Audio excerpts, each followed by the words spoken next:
Kereta kita pun kita sediakan mode buai baby. Wow. Biasanya anak kalau main ride on 15 minit ke bawah, sekejap je kan.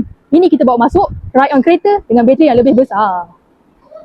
Didatangkan dengan desain yang lebih sporty dan menarik yang boleh menampung berat sehingga 25 kg ke bawah untuk kanak-kanak yang berusia 4 tahun ke bawah. Dilengkapi dengan lampu hadapan dan juga belakang dan ada side mirror. Ada safety lock dan juga ada safety belt. Tak perlu risau anak-anak bosan naik kereta ni sebab dia ada button music, dia ada on off, dia ada horn, dia ada bluetooth mode dan juga boleh tengok indikator bateri.